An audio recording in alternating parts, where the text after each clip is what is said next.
Hello and welcome. Before we step back in time, a question for you to consider as you read. If a government develops a weapon that can kill a person without leaving a trace, making a murder look like a natural death, does the plausibility of it ever truly fade? Or does it permanently alter the public's trust in what they are told? The air in the Senate caucus room was thick, a humid mix of stale cigar smoke, overheated television lights, and palpable apprehension.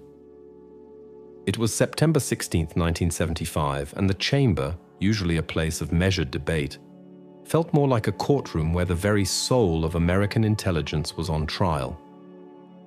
The men of the Senate Select Committee to study governmental operations with respect to intelligence activities, known to the nation simply as the Church Committee, sat at their imposing dais, a phalanx of somber suits and furrowed brows.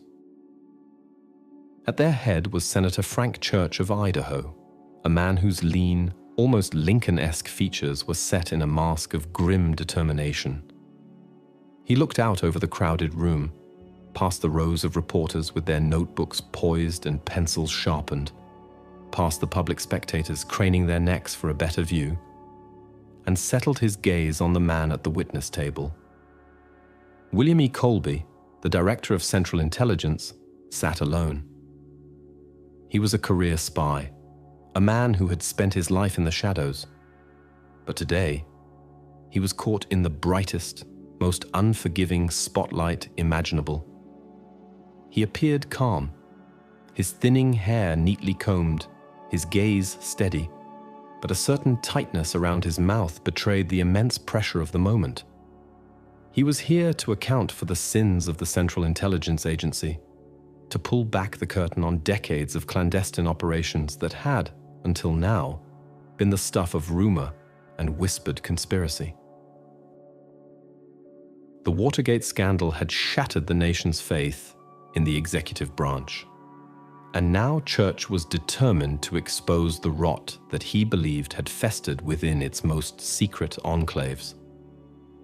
The morning had been a grueling affair, a slow, methodical dissection of assassination plots against foreign leaders, of domestic spying on anti-war activists, of programs with cryptic names like Chaos and Mockingbird. The litany of transgressions was staggering, each revelation landing with the thud of a body blow on the American psyche. But Church knew there was more. His investigators had uncovered whispers of something else, something so insidious it bordered on the unbelievable. It was a weapon, they said, a tool of silent, untraceable death. It was time to bring it into the light. Church leaned forward, his voice low but carrying the full weight of the chamber's authority. "Mr. Colby," he began, the microphones amplifying his words. "We have discussed at length the agency's involvement in what has been termed executive action.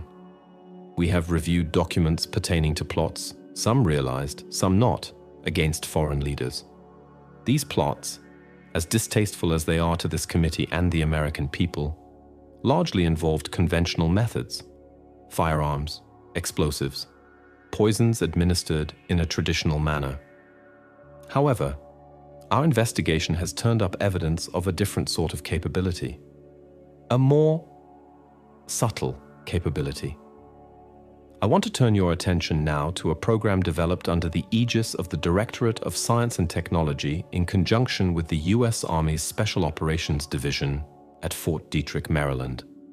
The project was codenamed MKNAOMI. Colby's expression did not change, but he shifted slightly in his chair.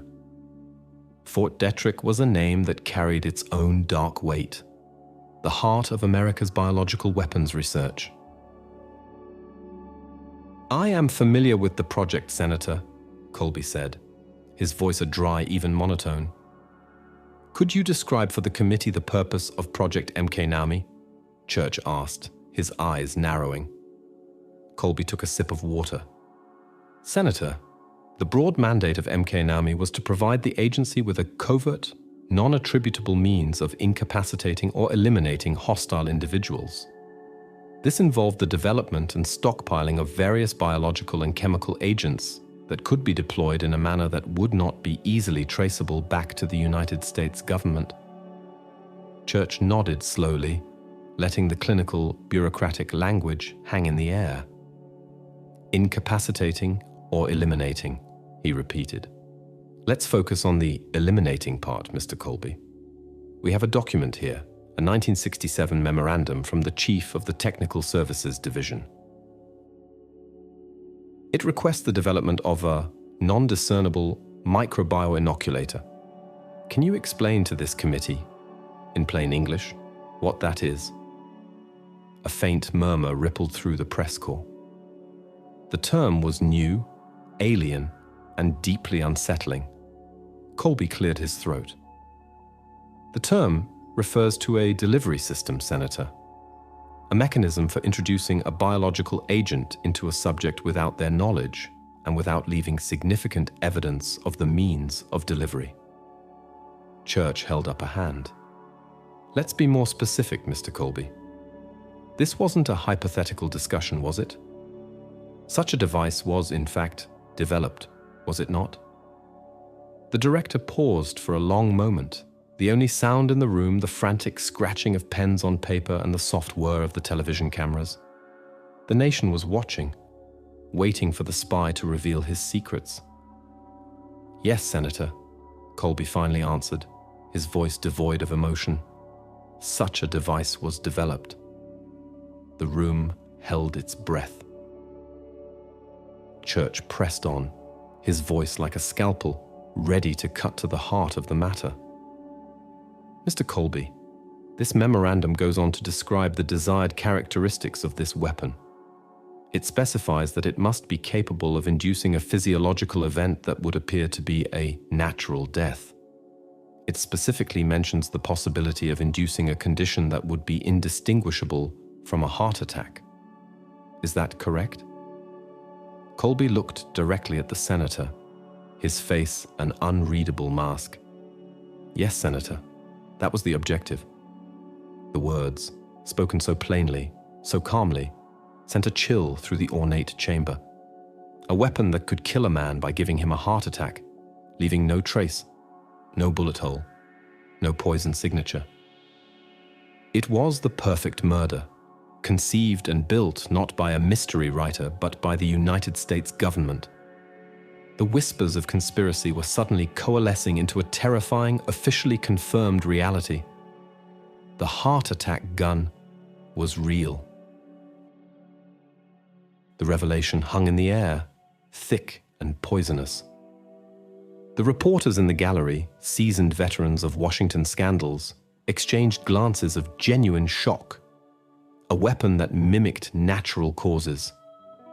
It was a quantum leap in the technology of assassination, a leap into a terrifying new world of plausible deniability. Senator Church allowed the silence to stretch, letting the weight of Colby's admission settle upon the committee and the millions watching at home. He wanted the concept to be fully absorbed before he proceeded to dissect it. Finally, he broke the quiet. So, Mr. Colby, the Central Intelligence Agency, an arm of the United States government, successfully engineered a weapon designed to murder people in a way that would be invisible to any subsequent investigation or autopsy. Is that a fair summary? Colby chose his words with the precision of a bomb disposal expert. The objective was to develop the capability, Senator. The existence of a tool does not presume its indiscriminate use. We will get to its use, or intended use, in a moment, Mr. Colby. Church interjected sharply, cutting off the bureaucratic evasion. First, I want this committee to understand precisely what we are talking about. Describe this weapon. What did it look like? How did it function? Colby took another sip of water, his gaze distant as if accessing a classified memory file. The device itself was a modified pistol. It appeared similar to a standard M11911 automatic, but it was heavily customized. It was powered not by gunpowder, but by a battery and a system of electrical solenoids, or in some variants, a compressed gas cartridge. The purpose was to make it silent, or nearly silent in operation. And what did this silent pistol fire, Mr. Colby? Not bullets, I presume? No, Senator. It fired a small frozen dart, a flechette. A frozen dart, Church repeated, his tone laced with disbelief. A dart made of what? The dart itself was the payload delivery system, Colby explained, his voice taking on the quality of a technical briefing. It was composed primarily of the lethal agent, frozen into a solid projectile. The agent in question was a highly concentrated shellfish toxin, specifically saxitoxin. Another murmur went through the room. Saxitoxin, the paralytic agent responsible for shellfish poisoning, a substance known to be many times more potent than cyanide. So the bullet was a frozen sliver of poison, Church clarified, his face a grim mask. How large was this projectile? It was very small, Colby said, approximately the diameter of a human hair and 1/4 of an inch in length. The idea was that it would be almost impossible to detect upon entry. And what would happen when this poison ice dart struck its target? Pressed Senator Walter Mondale from Minnesota, leaning into his microphone. Upon penetrating the skin, even through clothing, the projectile would melt almost instantly due to the target's body heat. It would be absorbed into the bloodstream, leaving behind only the toxin itself. The entry point would be minuscule, perhaps appearing as a small red dot, not unlike a mosquito bite, if it was noticed at all. The image was horrifying in its clinical simplicity. A mosquito bite that delivered a fatal, untraceable heart attack. It was the stuff of nightmares, made real in the laboratories of the state. And the effect of the saxitoxin, Mr. Colby? Church continued the inexorable line of questioning. Once in the bloodstream, it acts with extreme rapidity. It's a potent neurotoxin that blocks sodium channels in nerve cells. In the concentration developed for this weapon, it would induce ventricular fibrillation and cardiac arrest. The target would experience symptoms consistent with a massive coronary event. Dizziness, shortness of breath, chest pain, followed by collapse and death within minutes. And a standard autopsy? Asked Senator Barry Goldwater, the conservative hawk from Arizona, his voice gruff with a mixture of awe and revulsion. Would a coroner find anything? Colby shook his head slowly. It was considered highly unlikely, Senator. Saxitoxin denatures rapidly in the body after death. It doesn't leave the telltale metabolic markers that many other poisons do. A coroner would find a victim with a heart that had failed. Unless they were specifically looking for this one incredibly rare toxin and had the sophisticated equipment to test for it within a very short window of time, they would find nothing suspicious. The cause of death would be certified as a heart attack. Natural causes. The room was utterly still. The committee had entered a new realm of secrecy, beyond coups and wiretaps. This was the technological expression of absolute power, the power to kill with impunity, to erase a human life and then erase the evidence of the erasure itself. The concept shattered the established rules of espionage and warfare. It wasn't just about killing an enemy, it was about rewriting the reality of their death. It was a weapon not just against a person, but against the truth itself. Church held up another document. It was a black and white photograph. Mr. Colby, I'm showing you what is marked as Committee Exhibit 247. Can you identify the object in this photograph? He passed the image down the dais.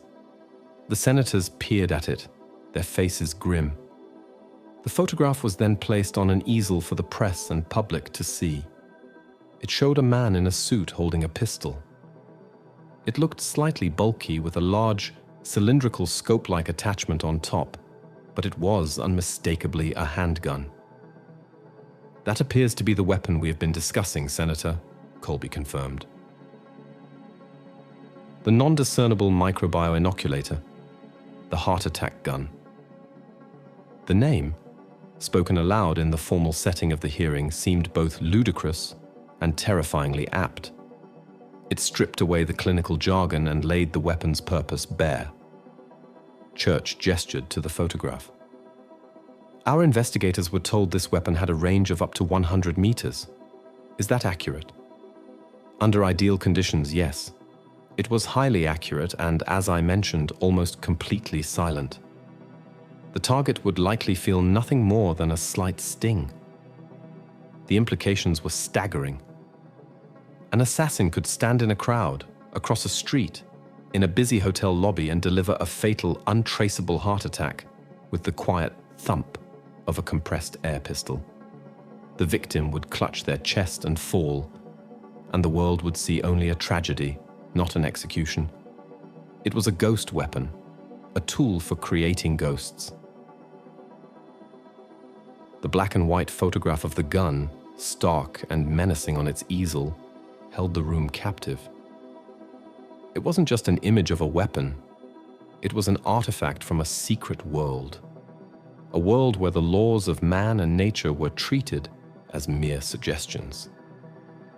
Senator Howard Baker of Tennessee, a man known for his calm and methodical legal mind, adjusted his glasses and leaned toward his microphone. Mr. Colby, you've described the how. I think the American people would now like to understand the why and the who. This is an assassination weapon, plain and simple. Let's not hide behind euphemisms like eliminating hostile individuals. Who, Mr. Colby, was the Central Intelligence Agency planning to assassinate with this device? The question landed with precision, cutting through the technical details to the raw, human core of the matter. Who were the intended targets? Whose names were on the list for a state-sanctioned, invisible death? Colby's composure, so steady until this point, seemed to develop a hairline fracture. He was no longer a technician explaining a piece of hardware. He was the gatekeeper of the agency's darkest secrets. "Senator," he began, his voice even more measured than before. The development of such a capability was driven by the realities of the Cold War. We were engaged in a global struggle against an adversary who did not play by any rules of civilized conduct. The agency was tasked with developing a range of options to counter threats to national security. "That is a non-answer, Director Colby," Frank Church stated, his voice edged with impatience. "You are under oath. I am not asking for a geopolitical lecture. I am asking for specifics. Were there lists of individuals targeted for the use of this weapon?" Colby stared at the water glass on the table in front of him.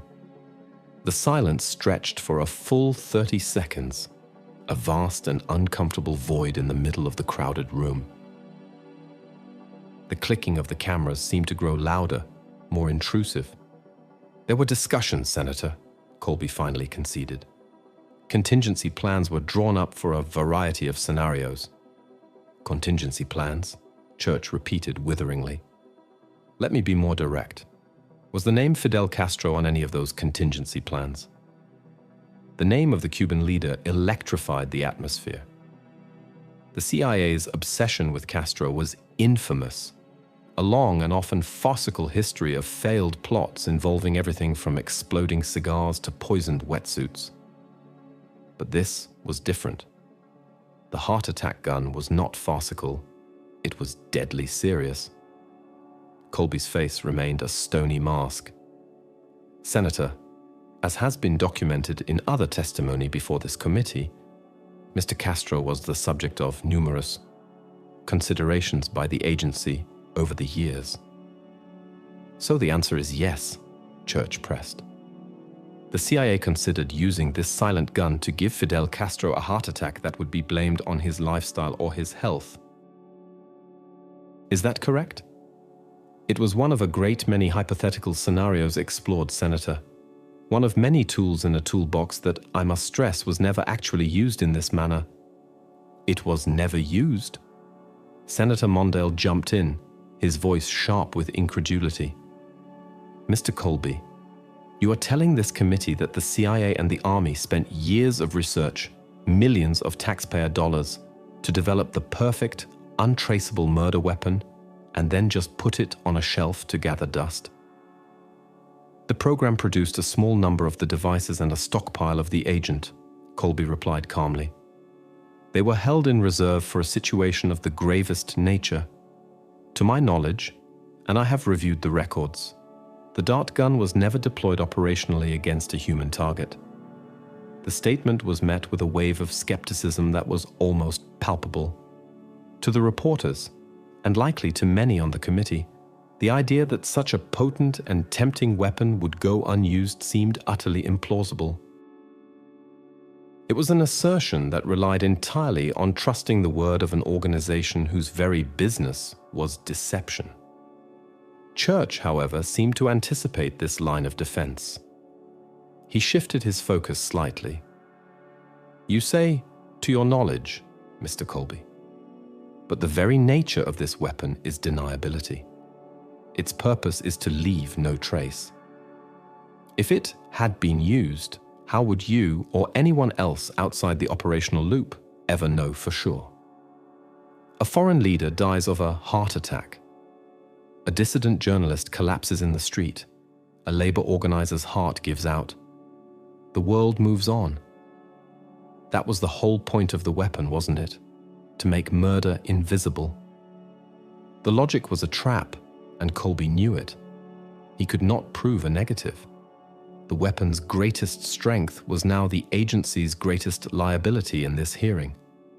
Any natural death of an American adversary in the last decade was now cast in a sinister new light. The agency has protocols and oversight, Senator, Colby said, but his words sounded weak, hollow, in the face of the weapon's terrifying potential. Senator Goldwater, ever the pragmatist, spoke up again. Let's talk about this stockpile. You said the agent, this saxitoxin, was stockpiled at Fort Detrick. How much of it? The inventory records indicate approximately 11 grams of the toxin were maintained by the agency, Colby answered. Church did a quick calculation in his head, his investigators having prepped him on this very point. Mr. Colby, he said, his voice grave, my staff informs me that the lethal dose of saxitoxin is measured in micrograms. Could you please tell the committee how many potential human fatalities those 11 grams represent? Colby did not need to consult any notes. The number was clearly one he knew well. By estimates at the time, Senator, the 11-gram stockpile was sufficient for approximately 10,000 lethal doses. 10,000. The number echoed in the silent chamber. Enough poison held by a secret agency to kill a small town. 10,000 invisible deaths waiting on a shelf in a military laboratory. The heart attack gun was not a single weapon. It was a potential massacre in microcosm, a tool of such horrifying efficiency that it made a mockery of the very concept of oversight. The photograph on the easel no longer looked like just a gun. It looked like a Pandora's box, and William Colby had just confirmed for the world that the United States government had not only built it, but had held the key. The figure, 10,000 potential deaths from a substance stored in a container likely no larger than a salt shaker, settled over the hearing room like a shroud. It was an abstraction of lethality so vast it was difficult to process. The senators on the dais were silent for a moment, each wrestling with the scale of what they had just heard. It was one thing to discuss a single weapon, a one-off tool for a specific, desperate situation. It was another thing entirely to learn of a mass-produced agent, a reservoir of silent death held in reserve. Senator Gary Hart of Colorado, one of the younger members of the committee, spoke for the first time that afternoon. His voice was steady, but tinged with the disbelief of a generation that had come of age questioning the certainties of the Cold War. Mr. Colby, this program, MKNAOMI, you've testified that it was a joint operation with the Army at Fort Detrick. This raises a fundamental question of command and control. Who authorized this? Who had the authority to order the use of this weapon? Was it the Director of Central Intelligence? The Secretary of Defense? The President of the United States? This was the crux of the matter. Accountability. A weapon of this nature existing outside the normal chains of military and legal justification was a rogue element in the body politic. Colby straightened his tie, a small, nervous gesture. The authorization protocols for the use of what we might term lethal force were complex, Senator. They were designed to be compartmentalized. Compartmentalized is a word the agency is very fond of, Mr. Colby. Church cut in, his patience wearing thin. It's also a word that is often used to obscure responsibility. Let me rephrase Senator Hart's question. If a decision was made to use the heart attack gun to assassinate an individual, whose signature would be on the order? Colby hesitated. This was the most dangerous ground yet. To name a specific office or individual was to draw a direct line from the Oval Office or the Pentagon to a state-sanctioned murder program. For an operation of that sensitivity, Senator, it would have required approval at the highest levels. The authorization would likely have been verbal. Plausible deniability was a cornerstone of covert operations during that period. The entire system was designed to ensure that the trail would go cold. So no fingerprints, Senator Mondale observed dryly. No paper trail. A verbal order is given. A man across the world clutches his chest and dies, and the person who gave the order can simply deny it ever happened. Is that the system you are describing? I am describing the system as it existed, Senator, Colby replied, his tone defensive. A system created in response to perceived existential threats to this nation. The exchange was a stark illustration of the clash of two opposing worldviews. To Colby and the intelligence world, this was a necessary, if regrettable, aspect of national defense in a brutal world. To the committee, it was a blueprint for tyranny, a secret government operating with a license to kill, accountable to no one. Senator Church changed tack, pulling another document from the stack in front of him. Mr. Colby, we've discussed the weapon and the poison. Let's talk about the targets. You mentioned contingency plans. My investigators have found documents that suggest the agency under this program also developed methods for targeting crops and livestock. Can you confirm this? The scope of the conspiracy was expanding.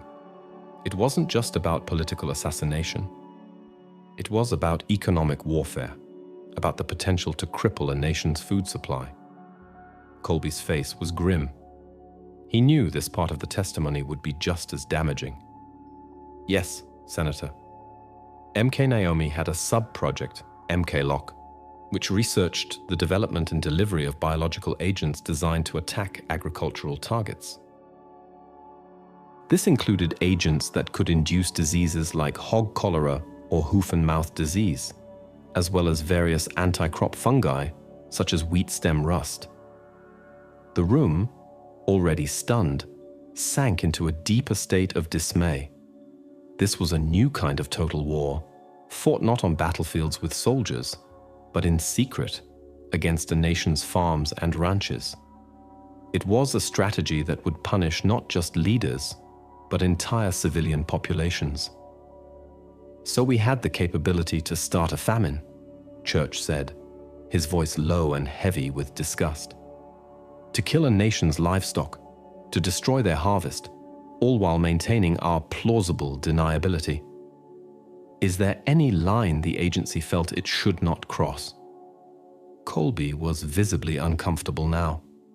The heart attack gun, as terrifying as it was, could be rationalized, however tenuously, as a tool for surgical strikes against high-value enemy targets.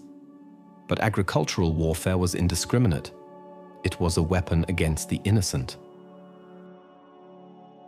Senator, these were capabilities developed for extreme contingencies.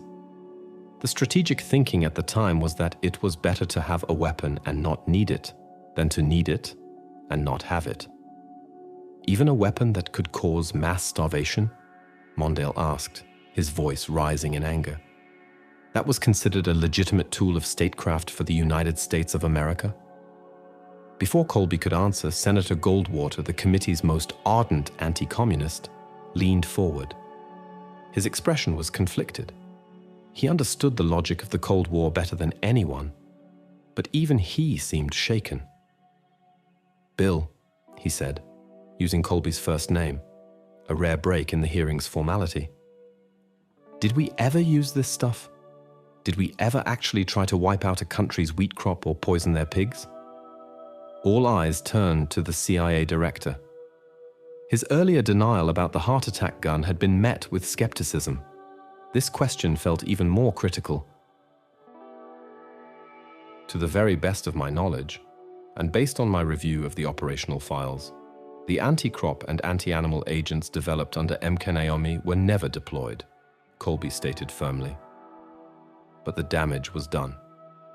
The revelation that the CIA had weaponized famine, that it had researched and stockpiled the means to starve a population, was another devastating blow to the nation's image of itself. The committee had started the day investigating assassination plots and had, by mid-afternoon, uncovered a secret arsenal of untraceable poisons and biological agents capable of killing not just individuals, but entire economies. The heart attack gun was just the tip of a very dark and dangerous iceberg. Frank Church looked at the clock on the wall. The hearing had been going on for hours, but he knew he could not stop now. The truth, in all its ugliness, had to be pulled into the light, piece by painful piece. The mention of agricultural warfare had cast a pall over the proceedings, transforming the hearing from a focused inquiry on a specific weapon into a broader indictment of an entire philosophy of clandestine power. Senator Church, sensing the shift in the room's atmosphere, steered the questioning back to the more tangible, more visceral threat of the heart attack gun. He wanted the American public to fully grasp the human implications of this technology before the day was over. "Let us return to the weapon itself, Mr. Colby," Church said, his voice regaining its prosecutorial edge. "Exhibit 247, the photograph of the pistol. Was that the only delivery system developed for the saxitoxin dart?" Colby paused, considering the question. The truth was a labyrinth, and each answer opened a new, darker corridor. "No, Senator," he admitted. "The pistol was the primary device, but the Technical Services Division was tasked with exploring a range of covert application methods. The goal was to have a system for any conceivable operational environment." "Describe some of these other methods, Mr. Colby," Church commanded. "The division experimented with modifying everyday objects," Colby began, his description sounding like something out of a pulp spy novel, except it was deadly real. There was a prototype built into a fountain pen. Another concept involved a device disguised as a walking cane. There were also experiments with a mechanism that could be concealed in the tip of an umbrella. The senators exchanged uneasy glances. The image of an assassin politely tipping his umbrella on a rainy street, delivering a fatal, invisible wound, was profoundly chilling. It blurred the line between the mundane and the lethal, suggesting that a threat could be anywhere, hidden in plain sight. "An umbrella," Senator Baker repeated, shaking his head slowly. "So a man could be walking down Pennsylvania Avenue, and a stranger passing by could execute him with a simple, common object." "That was the theoretical application, yes, Senator," Colby confirmed. "The purpose was to get the operator as close as possible to the target without arousing suspicion." "And what about defense?" Senator Hart asked. If the CIA developed this, we must assume our adversaries, the Soviets, were working on similar things.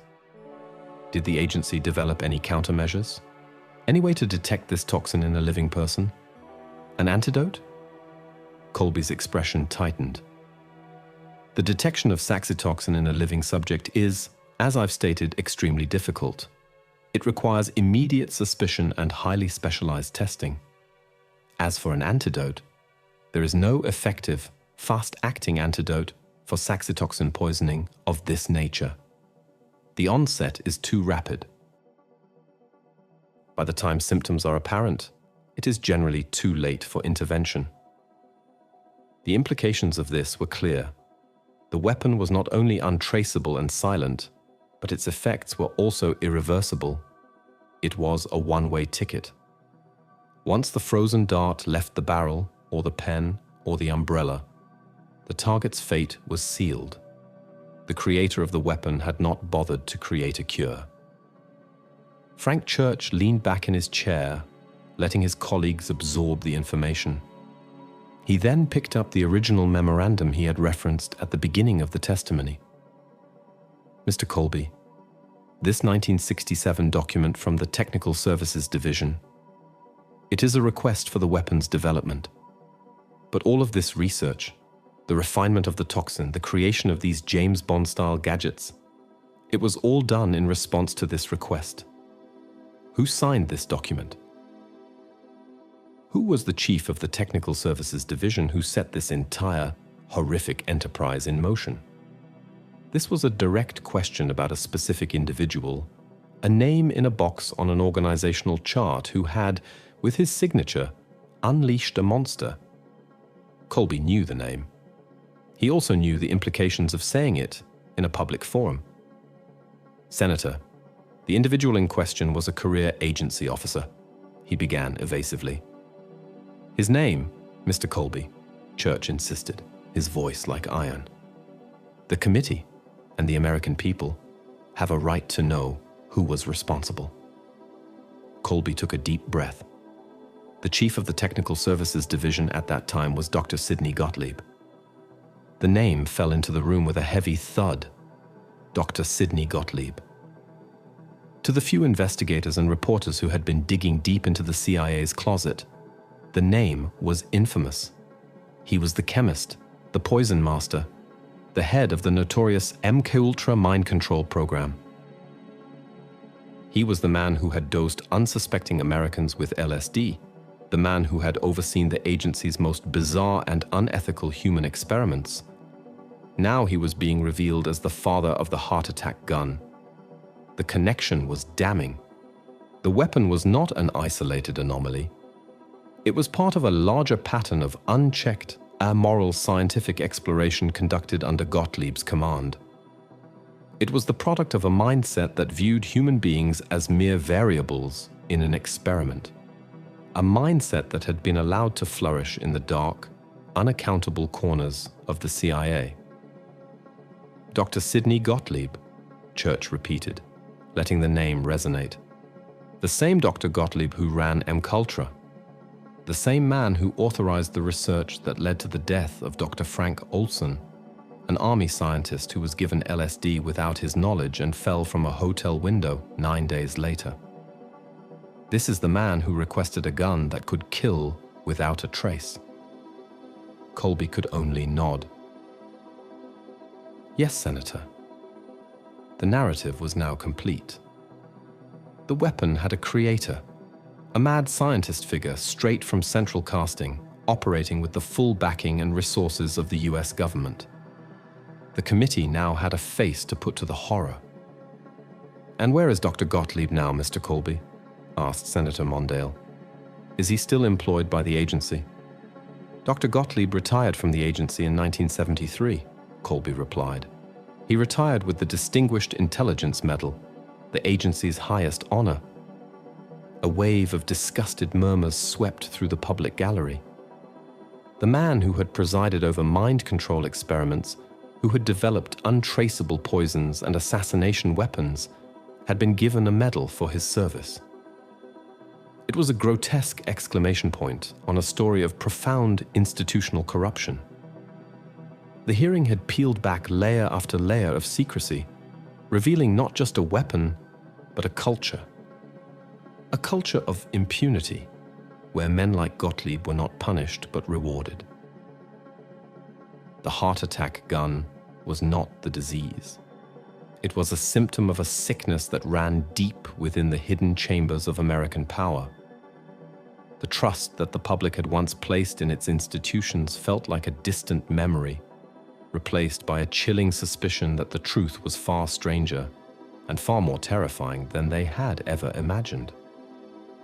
The revelation that Dr. Sidney Gottlieb, the notorious chief of Mech Ultra, was the architect of the heart attack gun and had been rewarded with the CIA's highest honor upon his retirement, sent a jolt of cynical anger through the room. It was a perfect, damning detail that encapsulated the entire problem. A secret world operating by its own rules, with its own inverted sense of morality, where the development of monstrous weapons was considered distinguished service. Senator Church allowed the public reaction to subside before he continued. He knew that the story, while shocking, was still incomplete. He needed to close the loop on the fate of this sinister arsenal. "Mr. Colby," he said, his voice regaining its measured tone, "you have testified that the saxitoxin dart gun was, to your knowledge, never used. You have also testified that Dr. Gottlieb, the program's director, retired in 1973. What became of the program and its products? What happened to the guns and the 10,000 doses of poison?" This was a critical question.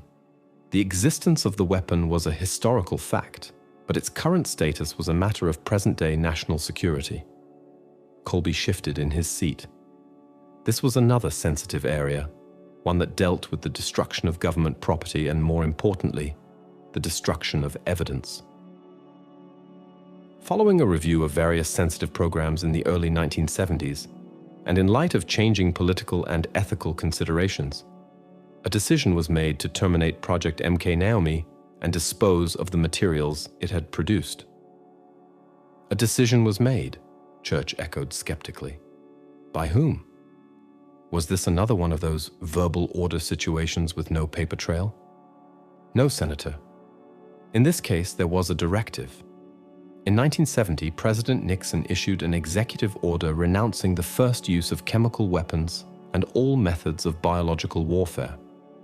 This order mandated the destruction of all existing stockpiles of such agents. So the President of the United States ordered these things destroyed in 1970, Church clarified. And was that order followed, Mr. Colby? Was the saxitoxin stockpile destroyed at that time? Colby's gaze flickered downward for a fraction of a second, a subtle tell that the committee's investigators had learned to watch for. There was a complication, Senator. A complication, Church said, his eyebrows rising. Please, enlighten us. The presidential order pertained to stockpiles held by the Department of Defense, Colby explained. The 11-gram stockpile of saxitoxin, while located at the Army's Fort Detrick, was technically under the custody and control of the Central Intelligence Agency. It was not considered part of the military's inventory. A low groan of disbelief could be heard from the press gallery. It was a classic bureaucratic loophole, a technicality of ownership used to circumvent a direct presidential order. "Are you telling this committee, Mr. Colby," Senator Baker interjected, his voice sharp, "that the CIA deliberately concealed a stockpile of biological toxin from the President of the United States, in direct violation of the spirit, if not the letter, of a presidential directive on biological weapons?" Colby was cornered.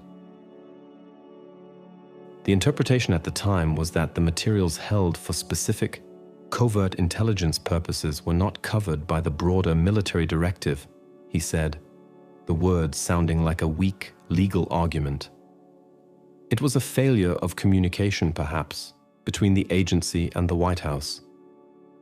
A failure of communication, Church scoffed. Mr. Colby, it looks like a deliberate act of insubordination. The CIA decided it knew better than the president and kept its private poison stockpile. So what happened to it? If it wasn't destroyed in 1970, where is it now? Colby finally looked up, meeting the senator's gaze. The existence of the undeclared saxitoxin stockpile was discovered internally during a subsequent review in 1975, shortly before the commencement of this committee's hearings. How convenient, Mondale muttered, just loud enough for the microphone to pick up. So you discovered it just as we were about to start asking questions about it, Church stated, his voice heavy with sarcasm. And having made this timely discovery, what action did the agency take? Upon its discovery, I immediately ordered the material to be destroyed, Colby said, attempting to portray himself as a reformer cleaning up the messes of the past. The inventory of saxitoxin was disposed of in accordance with established protocols for hazardous materials. And the guns? The pistol? The pen? The umbrella? Were they also destroyed? Yes, Senator. All known devices developed under the program were ordered to be dismantled and destroyed at the same time. The story seemed to have a neat, if deeply unsettling, conclusion. The mad scientist had retired, and his monstrous creations had been destroyed, albeit 5 years late and under the threat of congressional investigation. But Church was too experienced an inquisitor to leave it there. He sensed a final, crucial ambiguity. Mr. Colby, you've used very precise language throughout your testimony. You say the stockpile was ordered to be destroyed. You say the devices were ordered to be dismantled. My question to you is this. Can you state, with absolute certainty, that every gram of that saxitoxin is gone? Can you assure this committee that every single one of these assassination devices has been accounted for and destroyed? Is it not possible that one of Dr. Gottlieb's special projects might have been kept off the books and is still out there somewhere? The question hung in the air, a cloud of permanent doubt. It was the ultimate nightmare scenario, that one of these perfect murder weapons had escaped the purge, a ghost in the machine, perhaps sitting in a forgotten safe house or in the hands of a retired operative. Colby's face was a study in careful composure. He could not give the assurance Church was asking for. The very nature of the clandestine world he inhabited, a world of cutouts and secret cells, made such certainty impossible. Senator, he said slowly, I can only attest to the official records and the orders that were given. The official inventory of the program was terminated and its assets destroyed. To speculate beyond the official record would be unproductive. It was the only answer he could give, but it was profoundly unsatisfying. He did not say, yes, it's all gone. He said he couldn't speculate beyond the official record. For an agency that had just been caught keeping secrets from its own president, the official record was a thin shield indeed. The heart attack gun, even in its alleged destruction, had achieved its ultimate purpose. It had created a permanent state of uncertainty, a lingering fear that could never be fully extinguished. The public would now forever wonder, whenever a powerful person died unexpectedly, if it was truly natural causes, or the work of a ghost from the CIA's secret arsenal. The ambiguity of Colby's final answer on the weapon's destruction left a deep sense of unease in the chamber. He had not lied, but he had offered no comfort. His testimony was a masterclass in controlled disclosure, revealing just enough to satisfy the committee's immediate questions while preserving a core of institutional secrecy. Senator Church knew that pressing the point further would be fruitless. Colby had built his fortress of official records and would not be drawn out of it. It was time to summarize, to frame the day's revelations for the American people and for the historical record. Church shuffled the papers before him, gathering his thoughts. He took off his glasses and rubbed the bridge of his nose, a gesture of weariness that seemed to encompass not just the long day, but the entire sordid history he had been forced to uncover. When he spoke again, his voice was different. It lacked the sharp, prosecutorial tone he had used throughout the questioning. Instead, it was somber, reflective, the voice of a man grappling with a heavy burden. "Mr. Colby," he began, looking not just at the witness, but at the television cameras, at the nation beyond the caucus room. "For several hours now, this committee has listened to testimony that is, frankly, hard to believe. If I were to read it in a spy novel, I might find it far-fetched. But this is not fiction. This is the confirmed, sworn testimony of the director of the Central Intelligence Agency." He paused, letting the statement sink in. "We have learned today that our own government, through the CIA, developed a weapon of terrifying sophistication. A gun that fires a tiny frozen poison dart that melts on impact, leaving a nearly invisible entry wound. A poison, saxitoxin, that mimics the symptoms of a heart attack and denatures so quickly in the body that it is virtually untraceable by a standard autopsy. A weapon that is silent, accurate at a distance, and can be disguised as a pen or an umbrella." He gestured towards the photograph of the pistol still resting on the easel. "We have learned that the CIA stockpiled enough of this poison to kill 10,000 people. We have learned that this was part of a larger program, codenamed MKNAOMI, that also researched the means to wage biological warfare against a nation's food supply to create famine and economic collapse. We have learned that this entire enterprise was overseen by the same individual who ran the MKUltra mind control program, a man who was rewarded for his work with the agency's highest honor. Each point was a hammer blow, methodically recounting the litany of horrors. We have learned that the agency kept its poison stockpile in defiance of a direct presidential order to destroy all such agents. And finally, we are left with the profoundly disturbing uncertainty of whether all of these terrible creations have in fact been destroyed." Church put his glasses back on and leaned forward, his gaze intense. "Mr. Colby, the development of this heart attack gun represents a perversion of this nation's ideals. It is a technology of cowardice and tyranny.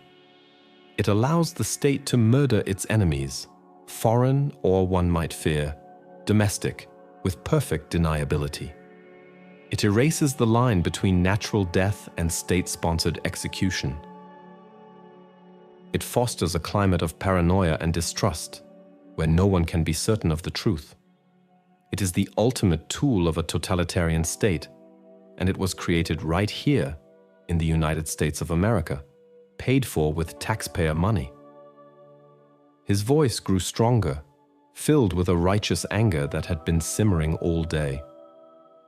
The argument of necessity, the idea that we had to stoop to the level of our adversaries to defeat them, is a siren song that has led this country into a dark and dangerous place. When we adopt the tools of the despot, we become the despot. This committee's work is predicated on a simple, fundamental belief that a free society cannot be defended by secret means that violate its own principles. The darkness of the KGB is not a justification for us to create our own darkness." He looked down the dais at his fellow senators, then back at Colby. "The existence of this weapon, Mr. Colby, and the culture of secrecy and impunity that created it, is a cancer on our republic. You have told us what the agency did, but you have not, and perhaps cannot provide a satisfactory answer for why it was ever deemed acceptable. There is no geopolitical threat that justifies the creation of a weapon that makes murder invisible." Colby sat impassively through the senator's speech. He offered no rebuttal. His job was to testify on the facts as the agency recorded them, not to debate philosophy with a United States senator. When Church finished, a profound silence filled the room. The reporters did not move. The spectators were still. The weight of what had been said, the sheer, terrible gravity of the day's testimony was immense. "Mr. Colby," Church said, his voice now quiet again, "you are excused for today. This committee will have further questions for you in the coming days." Colby gave a slight, formal nod. He gathered his papers, placed them in his briefcase, stood up, and walked out of the room without looking back. He left behind a chamber filled with stunned lawmakers and a nation forced to confront a terrifying truth about the secret government that operated in its name. As the director departed, the spell was broken. A cacophony erupted as reporters rushed from their seats to file their stories. The senators began talking amongst themselves in hushed, urgent tones. But Frank Church remained still, looking at the empty witness chair. He had won the day's battle. He had exposed the heart attack gun to the world. But he knew the war for the soul of American intelligence and for the trust of the American people was far from over. The ghost of the weapon, whether it was truly destroyed or not, would haunt the country for a long, long time. The question he had started with now had a chilling, self-evident answer. A government that creates such a thing can never fully wash the stain away. The plausibility of its use would forever poison the well of public trust. The departure of Director Colby did not end the day's proceedings, but rather shifted their focus. The stark reality of the weapon had been established. Now came the task of formally entering the evidence and testimony into the congressional record, a bureaucratic process that felt surreal after the chilling revelations. A junior counsel for the committee, a young man named David Aaron, approached the dais and began to read from a series of technical documents obtained from the agency through a subpoena.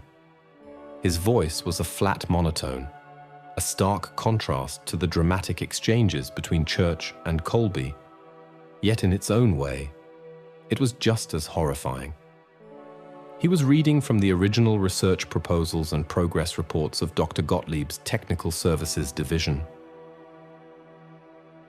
Committee Exhibit 251, Aaron began, is a memorandum dated November 19, 1969, subject, Toxicity Assessment of Agent QL235.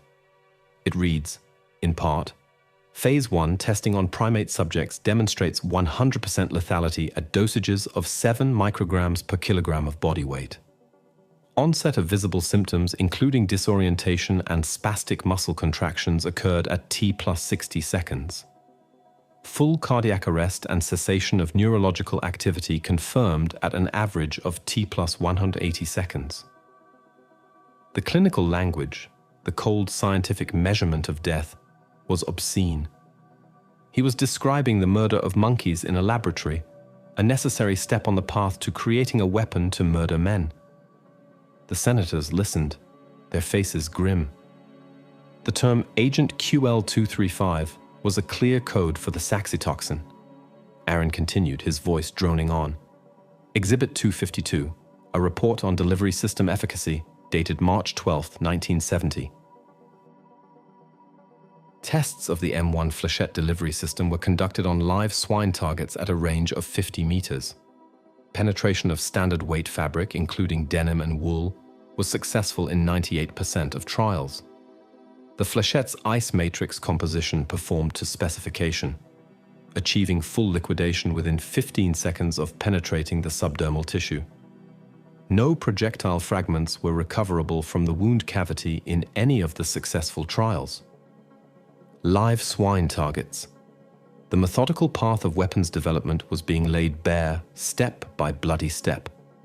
They had perfected the poison on primates and perfected the delivery system on pigs. The next logical step, for which the records were conveniently absent, was human application. Senator Goldwater, who had been listening with a pained expression, finally held up a hand. "Mr. Aaron, that's enough. We have the documents. We can read them. I don't think we need to hear any more of this. This butcher's bill read aloud. Church nodded in agreement. The point had been made. The public record now contained not just Colby's admissions, but the CIA's own cold-blooded words, documenting the meticulous process of creating the perfect murder weapon. The hearing was beginning to wind down for the day. The major revelations were out. The rest would be a matter of sifting through the thousands of pages of documents the committee had acquired, looking for more clues, more names, more programs. As the senators began to pack their briefcases, a staffer handed Senator Church a note. He read it, and his weary expression hardened once more. He tapped his microphone, calling the room back to a semblance of order. "One final matter before we adjourn," he announced. "I have just been handed a wire report. It seems that in the last hour, several news agencies have contacted the office of Dr. Sidney Gottlieb at his home in Virginia for comment on today's testimony." A hush fell over the remaining reporters in the room. This was the inevitable follow-up, the hounding of the man identified as the program's architect. "Dr. Gottlieb," Church continued reading from the note, "has reportedly issued a short statement through a family member. It says, and I quote, 'All my work at the Central Intelligence Agency was conducted with the full knowledge and approval of my superiors and in what I firmly believe to be the vital interests of the national security of the United States. I have no further comment.' The statement was a masterpiece of defiance and deflection. It was not a denial. It was not an apology. It was a bold assertion that he was not a rogue agent, but a loyal soldier. He was pointing the finger straight back up the chain of command, implicating the entire structure of the CIA and, by extension, the presidents they served. It was a final parting shot from the poison master, a reminder that he had not acted alone. The system had not just tolerated him, it had enabled and rewarded him. The statement also served to reinforce the committee's central thesis, that the problem was not one or two bad apples like Gottlieb, but the entire barrel.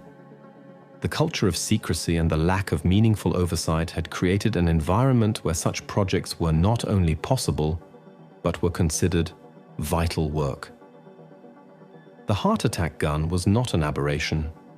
It was the logical product of a system that had been allowed to operate in the shadows for far too long, accountable to no one but itself.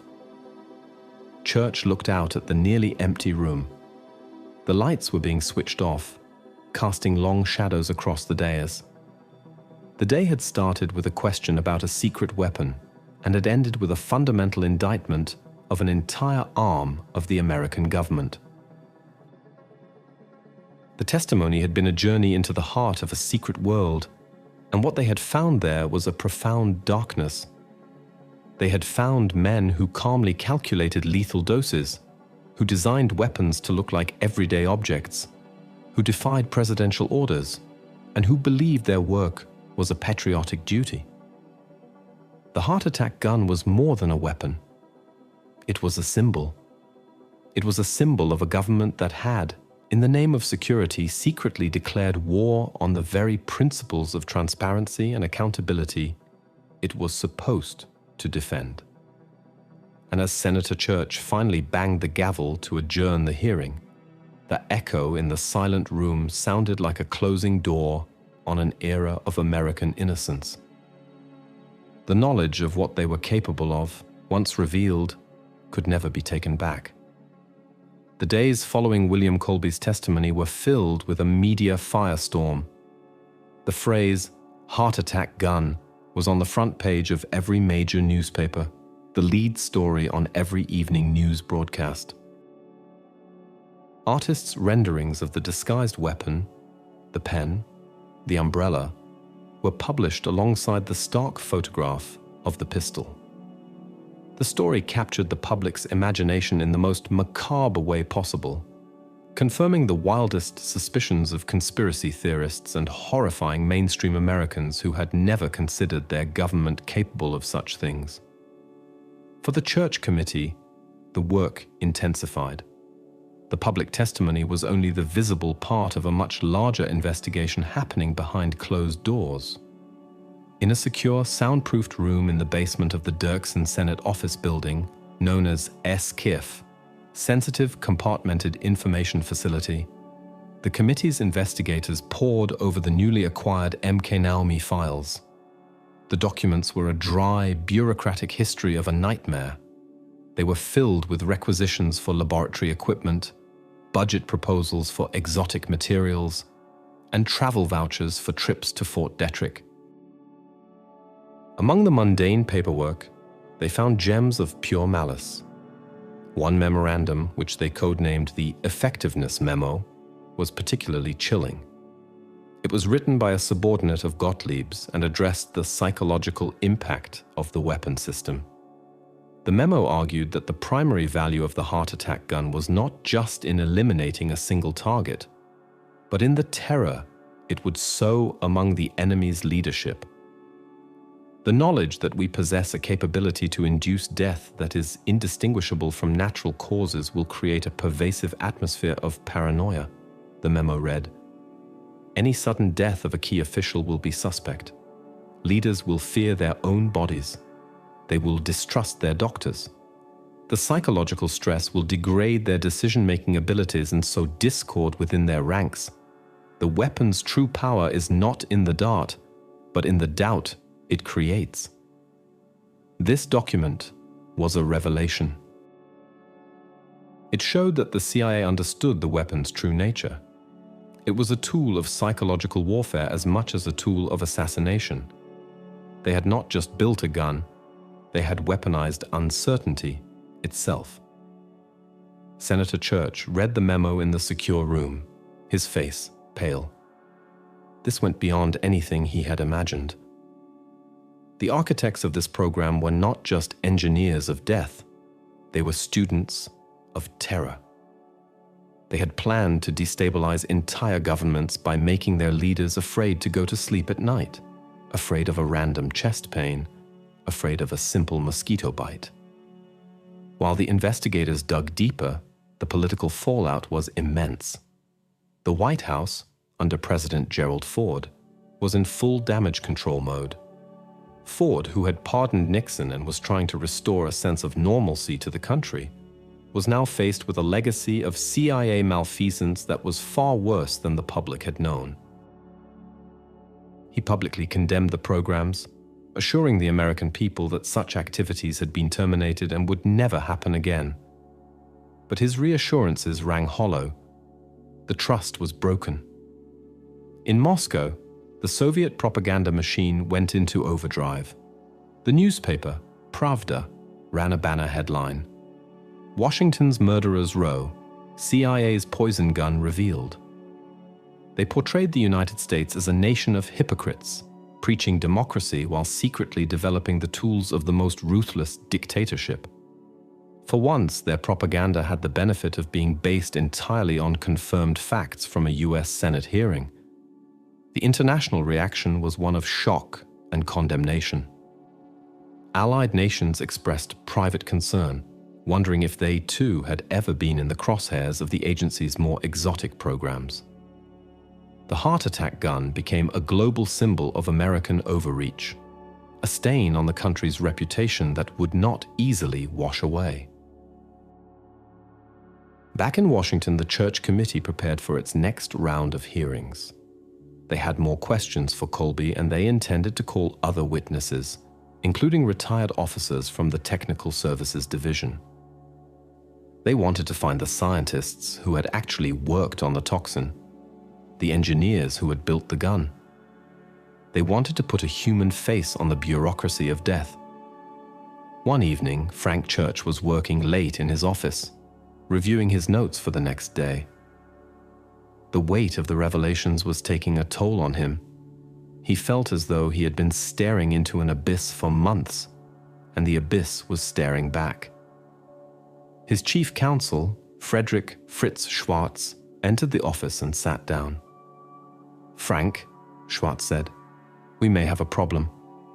One of our potential witnesses, a chemist who worked at Dietrich on the saxitoxin refinement, he's gone." Church looked up. "Gone? What do you mean, gone?" "His wife says he went on a fishing trip 2 days ago. Left no note, no itinerary. Hasn't contacted her. The local police have been notified, but they don't seem overly concerned. We were scheduled to interview him tomorrow." A cold dread crept up Church's spine. It was probably nothing. A man decides to get away from it all after his former employer becomes the subject of a massive national scandal. It was plausible. But in the new reality created by the heart attack gun, nothing felt plausible anymore. Every coincidence, every unexplained event was now viewed through a lens of suspicion. "Keep me informed," Church said, his voice tight. "And maybe we should ask the FBI to discreetly check on the health of our other potential witnesses." Schwartz nodded grimly. The paranoia described in the effectiveness memo was no longer just a theoretical weapon to be used against foreign enemies. It had come home. The creators of the doubt-inducing weapon were now subject to the very doubt they had engineered. The fear was infectious, and it had begun to contaminate the investigation itself.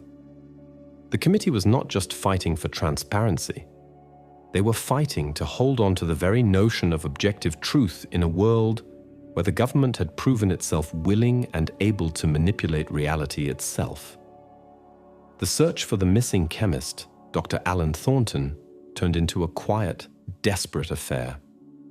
The committee investigators, working with a few trusted contacts within the FBI, tried to piece together his last known movements. His car was found parked at a trailhead in the Shenandoah National Park. There was no sign of foul play, just an empty vehicle and a man who had vanished into the wilderness. The official narrative was that he had likely gotten lost or had an accident while hiking. But for the members of the church committee, another, darker possibility loomed. Dr. Thornton was one of only a handful of scientists with direct, hands-on experience in refining the saxitoxin to the extreme purity required for the weapon. His knowledge was not just historical, it was practical. He was a living repository of the program's most sensitive technical secrets. Was his disappearance a tragic accident? A suicide driven by the stress of his past being unearthed, or something else? Had he been silenced? It was a question that could never be answered, an echo of the weapon's own plausible deniability. The incident, though never publicly linked to the hearings, had a chilling effect on the investigation. Other potential witnesses became wary, their lawyers insisting on immunity grants and security details before they would agree to testify. The free flow of information slowed to a trickle. The agency, while officially cooperating, seemed to erect a wall of bureaucratic procedure, delaying document requests and claiming that many records had been routinely destroyed years earlier. It was a classic grey mail campaign, designed to exhaust and frustrate the committee. The hearings continued, but they became more focused on policy and oversight rather than new, shocking revelations. The committee's final report, issued in 1976, was a monumental work, thousands of pages long, detailing decades of intelligence abuses. It proposed sweeping reforms, including the creation of permanent Senate and House Intelligence Committees to provide the oversight that had been so disastrously lacking. The heart attack gun featured prominently in the report, a case study in how secrecy and power could corrupt.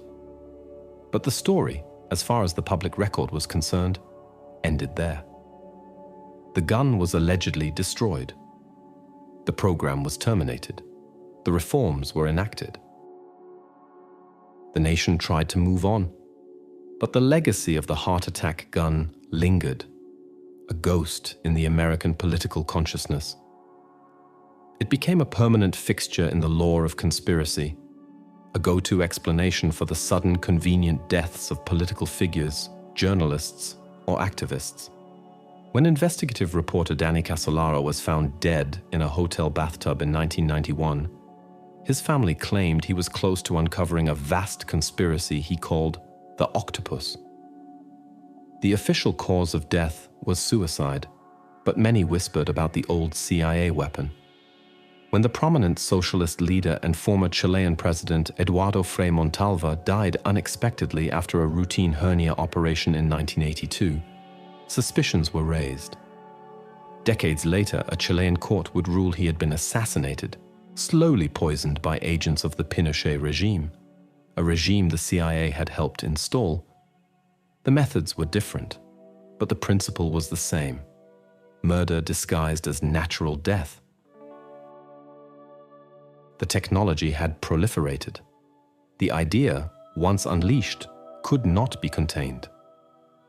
Years later, in the 21st century, the story would resurface with the assassination of Kim Jong-nam, the half-brother of North Korean leader Kim Jong-un. He was killed in a Malaysian airport by two women who smeared his face with VX nerve agent, a substance so potent that a microscopic amount is fatal. He died of a seizure, a medical event in the middle of a crowded public place. The assassins were caught, but the act itself was a modern-day echo of the CIA's old dream, a public yet deniable assassination. The heart attack gun, in its original form, may have been relegated to a museum of horrors, but the philosophy behind it had survived. The desire for a clean, untraceable method of eliminating one's enemies is as old as power itself. The CIA's innovation was to apply industrial and scientific might to perfecting it. They had set a new standard for the technology of death. Frank Church served in the Senate until 1981. He often reflected on the hearings, telling friends that he feared they had only scratched the surface. He died in 1984 at the relatively young age of 59. The cause of death was a pancreatic tumor that had advanced with shocking speed. It was a tragic, natural death. But for those who remembered his courageous work in 1975, for those who knew the secrets he had exposed, a small, dark question would always linger in the back of their minds. It was an unfair, irrational thought, a product of the very paranoia the weapon was designed to create. It was the final, enduring victory of the heart attack gun. It had succeeded in making the world a place where no one could ever be completely sure again. The doubt it created was its most potent and most permanent poison.